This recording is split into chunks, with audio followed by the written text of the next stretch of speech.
have a lot to get to, starting with the explosive hearing in Washington. It turns out Donald Trump was even more of a bag. Chelsea Handler had never been known for subtlety, and when she turned her attention toward Donald Trump after his chaotic first few months back in the White House, she did not hold back. The moment was striking not only because of the sharpness of her words, but also because of the timing. Trump had only just clawed his way into a second term by defeating Kamala Harris, and his early days in office had already been plagued with controversy, missteps, and whispers that his administration was spiraling faster than even his critics had anticipated. For Handler, who had made a career out of blending comedy with unflinching political commentary, this was fertile ground. Her takedown of Trump was not a passing jab or casual ridicule. It was an outright demolition, a direct assault on the character, decisions, and morality of the president in a way that few public figures dared to attempt with such relentless energy. Before we start, smash the like and subscribe buttons for more updates. What made the moment even more electric was that Handler aimed her fire at one of the most personal and vulnerable aspects of Trump's public image, his marriage.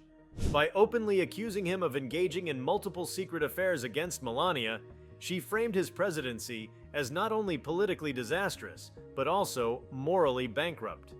In doing so, she invited the public to consider whether the chaos in the Oval Office was merely a reflection of the chaos in his private life.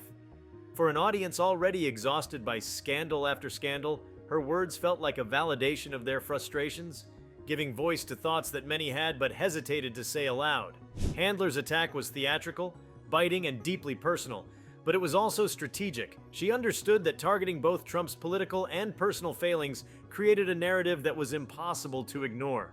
The setting of her outburst played a major role in its impact. Handler chose to speak at a moment when the national spotlight was already fixated on Trump's stumbling leadership. His approval ratings were low, his relationships with foreign leaders had grown tense, and his administration seemed plagued by leaks and infighting.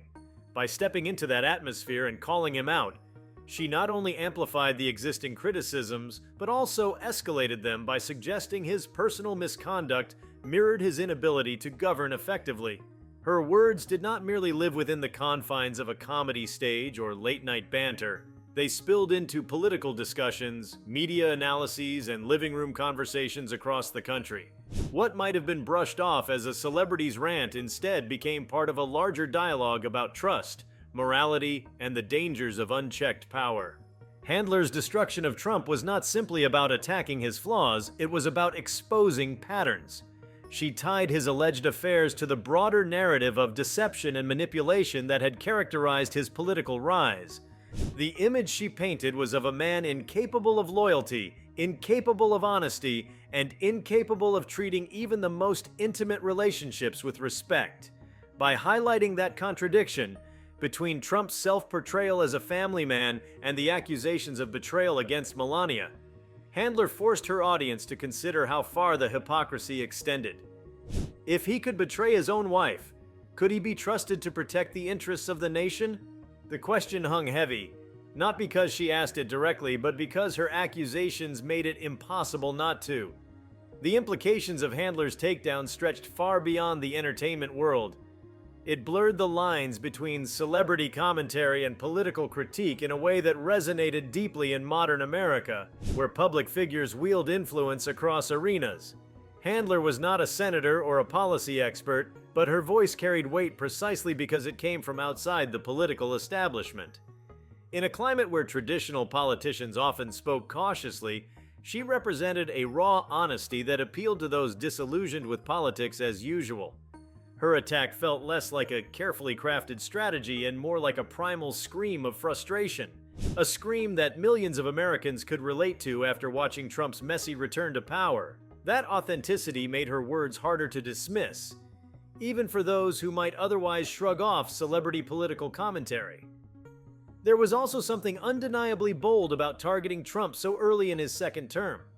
Many critics had chosen to bide their time, waiting to see whether he would adjust his style of governance after victory over Kamala Harris. Handler, however, wasted no time. She made it clear that the chaos of Trump's presidency was not going to be normalized, that his early failures deserved immediate and unapologetic exposure. By taking that stand, She set the tone for how public figures outside of politics might respond to his leadership, with relentless criticism, biting humor, and no regard for protecting his ego. This defiance mattered because Trump had long thrived on controlling the narrative.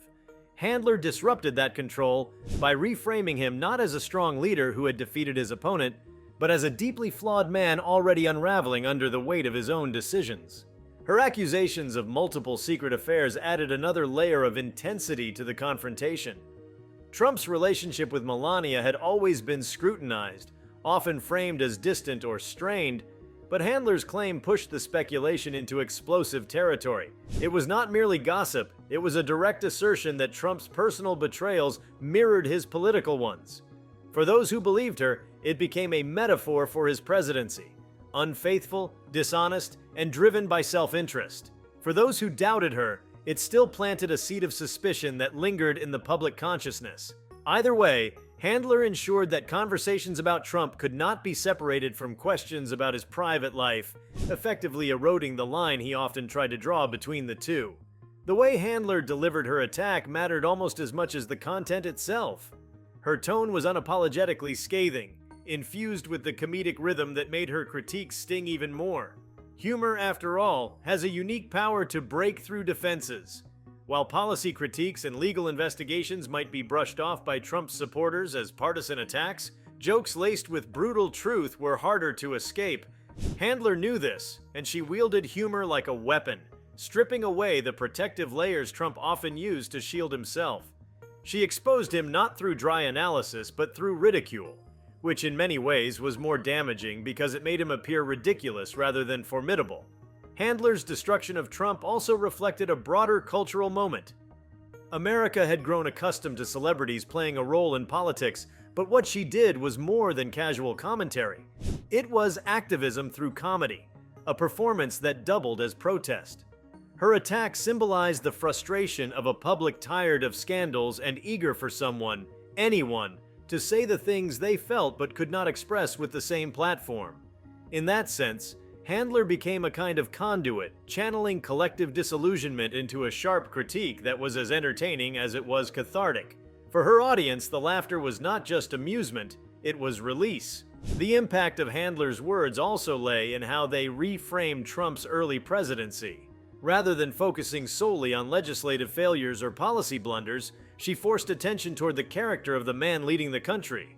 This shift mattered because it suggested that the problem was not just what Trump did, but who he was. If his actions stemmed from a deeper pattern of dishonesty and betrayal, then fixing one mistake would not solve the larger issue. Handler invited Americans to see his presidency as a reflection of his personal flaws, an argument that resonated strongly with those already skeptical of his leadership. What made the event particularly engaging was that Handler managed to balance outrage with humor. Her destruction of Trump was not a dry lecture or a somber condemnation. It was theatrical, biting, and almost gleeful in its intensity. That balance made her message more accessible, more likely to spread beyond traditional political circles. Clips of her performance circulated widely, reaching not only political junkies, but also casual observers who might otherwise avoid political news. In that sense, she extended the reach of criticism, ensuring that Trump's flaws were discussed not just on cable news, but in conversations at workplaces, schools, and homes across the country. The accusations against Trump regarding secret affairs also struck a chord because they touched on themes of power and hypocrisy. As president, Trump held immense influence, yet Handler painted him as a man who could not control his own impulses. That contrast between power and weakness was jarring, undermining the image of dominance he often projected. It also spoke to broader concerns about trust and leadership. If the president could not be faithful in his marriage, could he be faithful to the promises he made to the American people? The symbolism was powerful, and Handler's attack brought it to the forefront in a way that was impossible to ignore. Her confrontation with Trump also underscored the growing role of women's voices in shaping political discourse.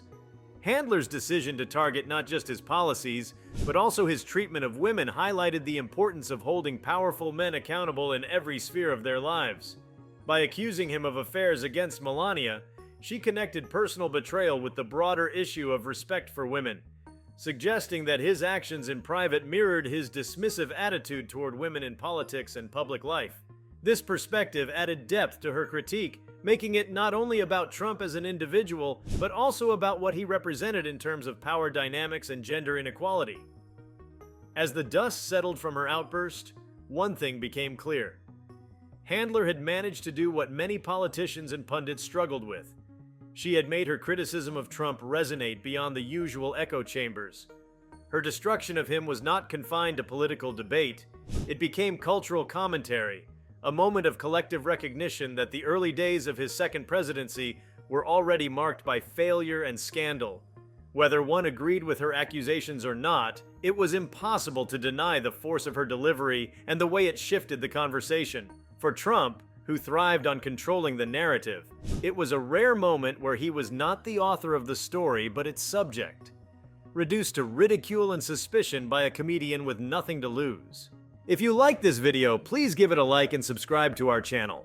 Also, leave your comments below and tell us, what are your thoughts on Chelsea Handler confronting Trump after his second election?